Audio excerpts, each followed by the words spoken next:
Hello, this is Ginny Brant with Unleash Your God-Given Healing with Lifestyle Changes. Today we're going to talk about Scanxiety. 6 tips for the cancer patient. What's Scanxiety? For the cancer patient or newly diagnosed patient, it is the wait time before, during, and after a scan. Don't look it up in Webster's dictionary because it won't be there. It's unique to cancer patients and it's real. Simply, you're anxious about the scan and its results. Welcome to the cancer journey. Scanxiety is perfectly normal, but we don't want it to get out of hand. It can be just a bit like PTSD, post-traumatic stress syndrome. Why? Because having that scan takes you back to the journey, what you went through, which was very scary and very difficult. You relive questions like, will I live? What will my life be like? What will the treatments do to me if I have to go through them again? No one wants to go back. Anxiety is one of the most common behavioral side effects of cancer. According to the National Behavioral Health Network, about half of cancer survivors experience some level of anxiety. For many patients, anxiety escalates around the time they're due for a diagnostic testing or post-treatment scans or imaging test.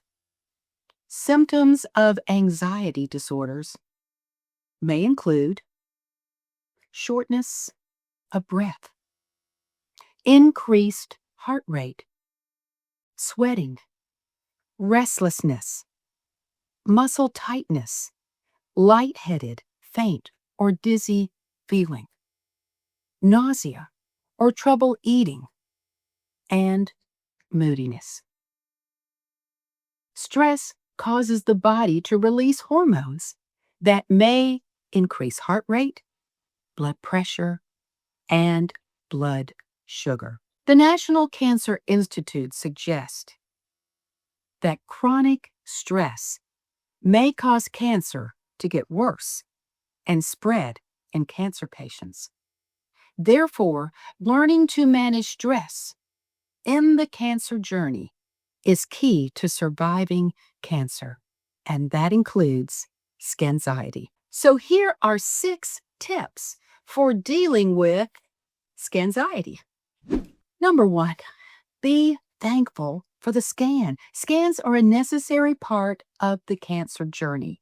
Without blood tests, ultrasounds, x-rays, PET or CAT scans, and MRIs, cancer would not be detectable until it's advanced and possibly all over the body.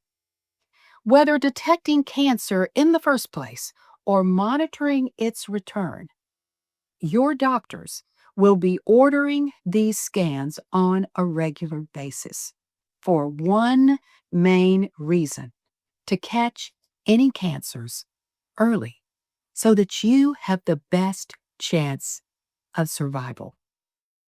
There are many places in this world that don't have access to these advanced medical technologies. A doctor in our Bible study raises money to provide ultrasounds in some of these places. He also goes to those places to train other medical professionals. It's amazing what providing an ultrasound can do for a medical clinic that does not have one.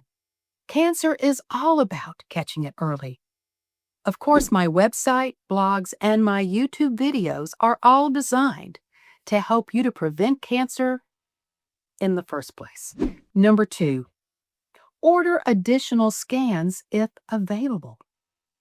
I just celebrated my 10th year of survivorship in May 2025, but in September, my gynecologist felt a small lump in my right breast.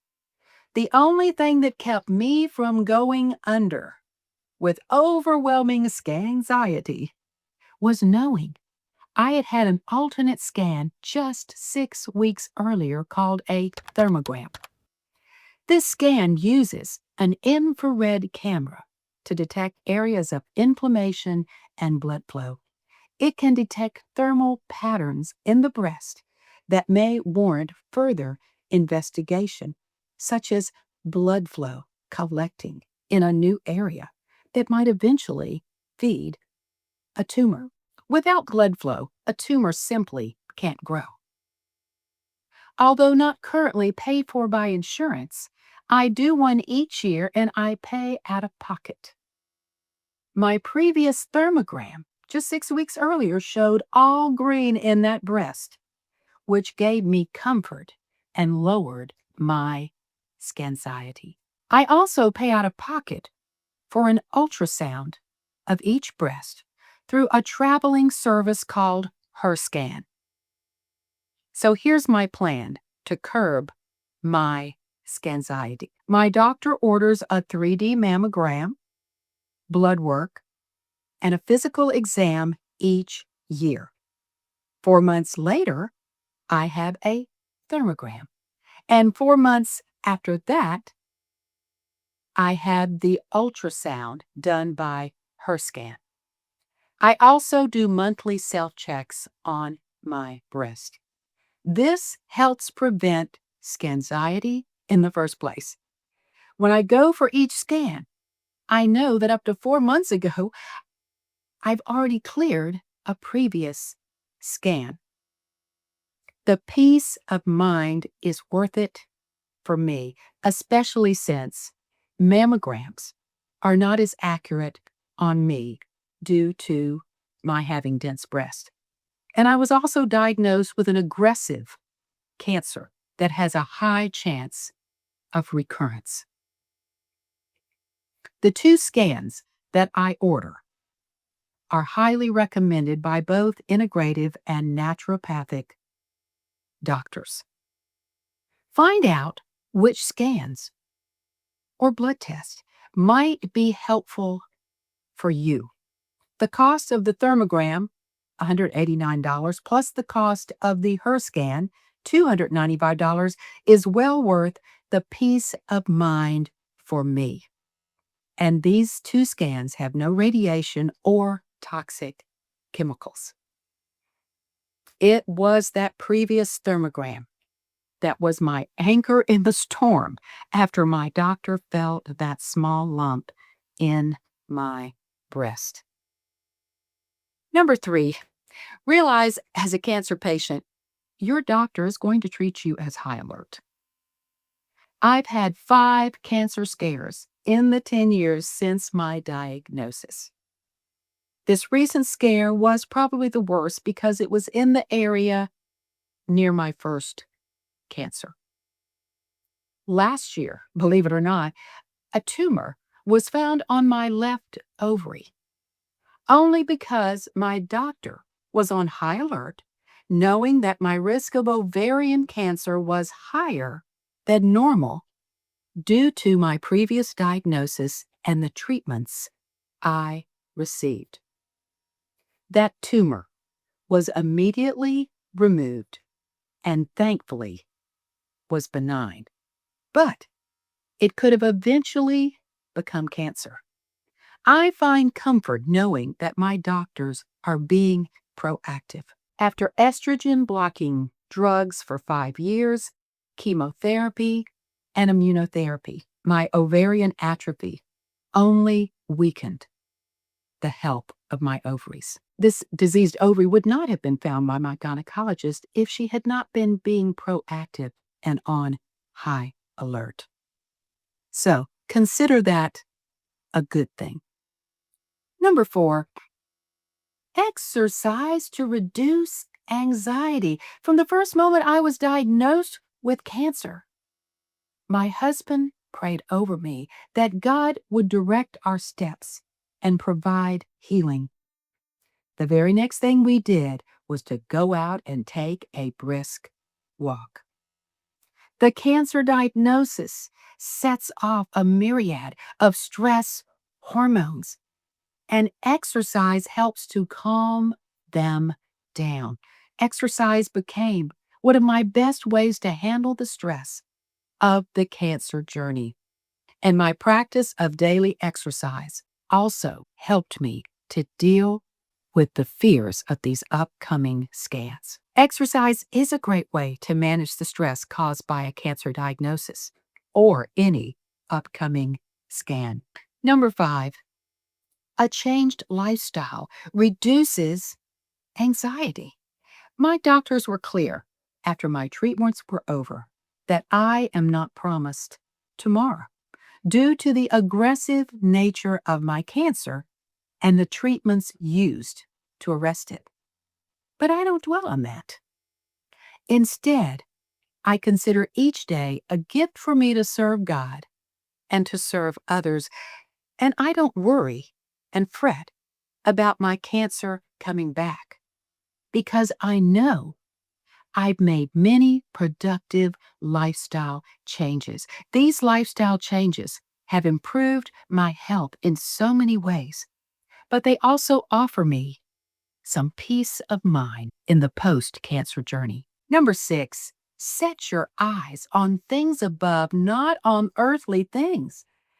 It benefits me to make lifestyle changes, but dwelling on fears and the negatives all around me offers nothing but discouragement and more fears. Uncontrolled worries and fears only prevent good health. Caring for your temple in what you eat, in what you drink, and how you live promotes good health.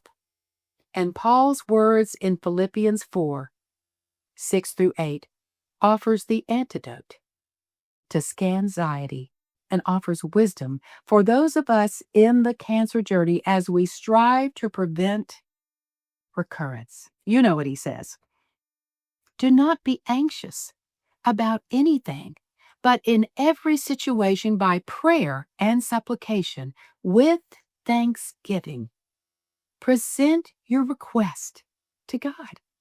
And the peace of God, which transcends all understanding, will guard your hearts and your minds in Christ Jesus. He goes on to say, finally, brothers and sisters, whatever is true, whatever is noble, whatever is right, whatever is pure, whatever is lovely, whatever is admirable, if anything is excellent or praiseworthy, think about such things. Worry never helps anything. Prayer calms the emotional brain and summons God's help. Looking for the good in the midst of the storm and gratitude promotes healing. Always remember, the purpose of the scan is to screen for cancer in a patient with no symptoms or to screen for recurrence in a cancer patient, to catch any cancer at an early stage. Early diagnosis is key to surviving cancer. When a cancer spreads to other organs, it can be hard to stop. Now, many people ask me, why do I continue to go to a cancer center that is not in my hometown? Cancer Treatment Centers of America, now called City of Hope, understands that cancer patients have Scanxiety, and they deliver their services in such a way to relieve whatever they can about this Scanxiety. I may have to drive 2.5 hours when I go for my yearly checkups, but I get all of my blood work, scans, and appointments done in just one day. And here's the best part, with results as soon as possible. As soon as my gynecologist found the lump and referred me for a mammogram and an ultrasound, I called my care team. Within 24 hours, they had issued the order and had scheduling to call me to set up the scans. 10 days later, I arrived for my scans. After my mammogram, the radiologist immediately read them and gave me the results. Then I moved to the next room for the ultrasound. I didn't move from that room until that same radiologist read the ultrasound scans. No callbacks. You know right then if the scan shows something that they need to concentrate on or be redone. And within 70 minutes of my arrival, I knew my scans were clear and everything was all right. My husband and I believe the drive is worth it every single time. When it comes to scans, don't shoot the messenger. The scans are not the enemy. Cancer is the enemy. The scan may give us a type of message, but it's what helps you to find cancer early so that you have the best chance of survival. And never forget that.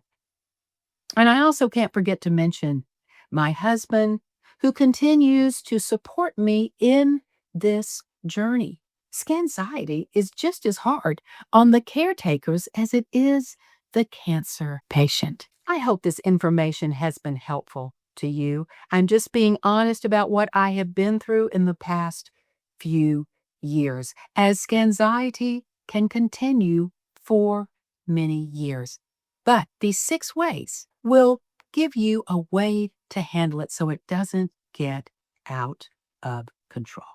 You may find some things that I didn't mention. Please share those in the comments below so that everyone can benefit. Until next time, here's to your good health. Here's to lowering your Scanxiety fears, and may God bless.